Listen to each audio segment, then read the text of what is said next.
Hi friends, the కల్లెమ్స్ కిచెన్కి స్వాగతం. నేను మీ శైలజాని. నేను ఈరోజు చేపల ఫ్రై చేస్తున్నానండి. మా స్టైల్లో మేము చేపల ఫ్రై ఎలా చేసుకుంటామో చూడండి. చాలా బాగుంటుందండి. నేను చేపలను క్లీన్గా కడిగి ఒక గిన్నెలో వేసుకున్నాను. వీటికి ఇప్పుడు మసాలాలు పట్టిస్తాను. ఏమేమి వేస్తానో చూడండి. ఒక చెంచా ఉప్పు వేసుకున్నానండి. మీ రుచికి తగ్గట్టు మీరు వేసుకోండి.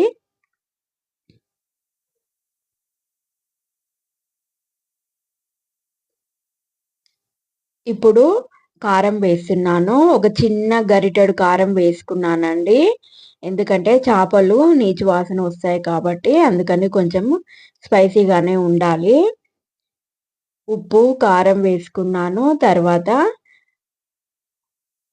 ఒక చెంచా ధనియా పౌడర్ అండి.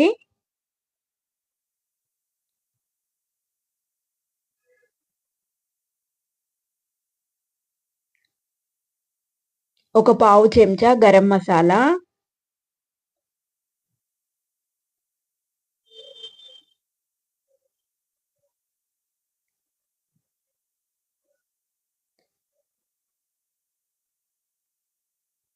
ఒక చెంచా ఆయిల్ వేసుకుంటున్నానండి.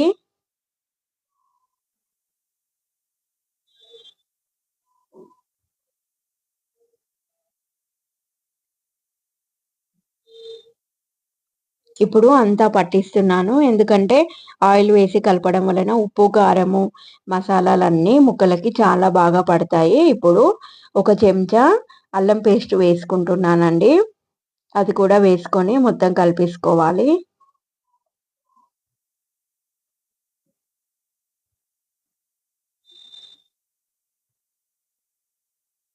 దాన్ని కూడా ముక్కలకి బాగా పట్టిస్తున్నానండి. అందుకని చేయితోనే కలుపుతున్నాను. ఎందుకంటే ముక్కలకి అంతా బాగా పట్టాలి కాబట్టి. ఇలా పట్టించడం వల్లనే చేపలు ఫ్రై చేసినప్పుడు మనకి చాలా టేస్ట్ ఉంటాయండి. ఇందులోకి నేను ఒక నిమ్మకాయ పిండుకుంటున్నానండి. 2 చెంచాల కార్న్ ఫ్లోర్ కూడా వేసుకున్నానండి. ఇప్పుడు దీన్ని కూడా అంతా కలిసేలాగా బాగా కలిపేసుకొని ఒక గంట సేపు నానబెట్టుకోవాలండి.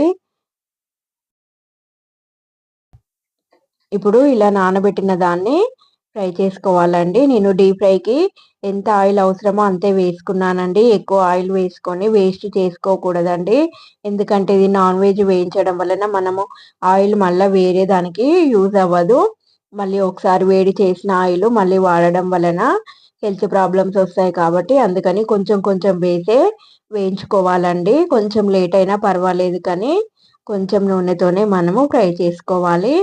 ఇలా చూడండి, ఇలా ఫ్రై అయిన కొద్దీ ఒకవైపు తిప్పేసుకోవాలి.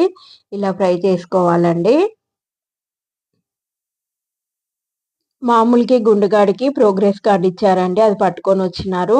నేను చేపల ఫ్రై చేస్తున్నానని ఇక్కడే కూర్చుంది. అమ్ములకి చేపలంటే చాలా ఇష్టం అండి. చూడండి చేపలు ఎలా ఫ్రై అయిపోతున్నాయో. ఇలా చూస్తేనే నోరు ఊరిపోతుందండి.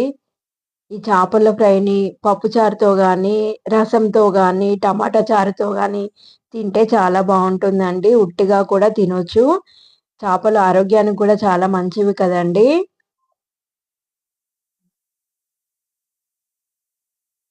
చూడండి ఫ్రెండ్స్ ఎలా ఫ్రై అయిపోయినాయో.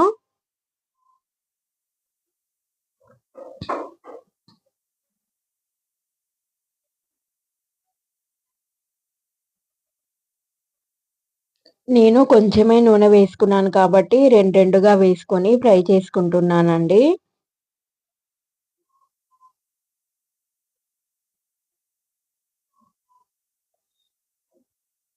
నూనెలో బాగా ఉడికే వరకి ఫ్రై చేసుకోవాలండి. అందువలన చేపలు నీసు వాసన రాకుండా మంచిగా ఉంటాయి. టేస్ట్‌గా ఉంటాయండి. చూడండి ఎలా కలర్ మారిపోయినాయో.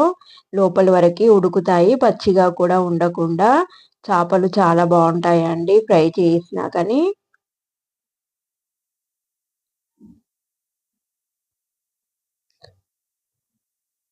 సిమ్‌లో పెట్టే ఫ్రై చేసుకోవాలండి. ఎందుకంటే లోపలి వరకి ఉడకాలి కాబట్టి.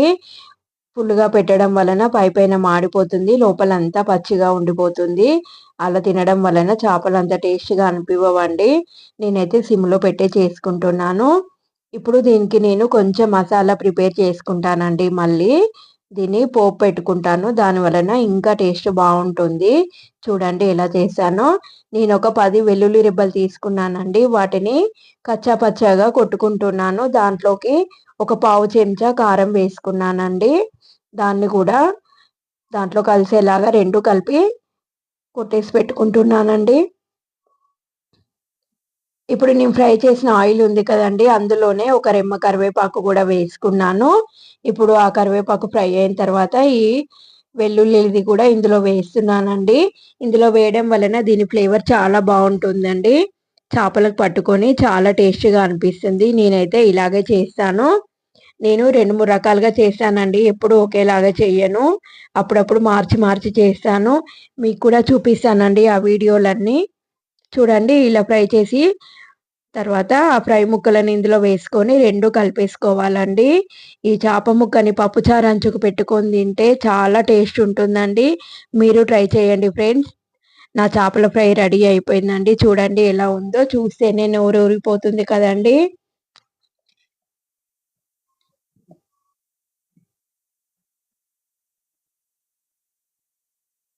నా వీడియో గనుక నచ్చినట్లయితే లైక్ చేయండి ఫ్రెండ్స్. షేర్ చేయండి. సబ్స్క్రైబ్ చేయండి. ఇప్పుడు మా అమ్ములు టేస్ట్ చేస్తుందండి. ఫిష్ అంటే చాలా ఇష్టం అమ్ములకి. బావుందంట. వాడు నాకు పెట్టమని అంటున్నాడు. నేను కూడా తింటా అని. అది ఇయ్యట్లేదు. నేనే పెడతా అంటుంది. చూడండి ఫ్రెండ్స్, చేపలు చాలా మంచివి కాబట్టి ఆరోగ్యానికి మీరు మీ పిల్లలకు పెట్టండి. Bye friends. మళ్ళీ వీడియోలో కలుద్దామండి.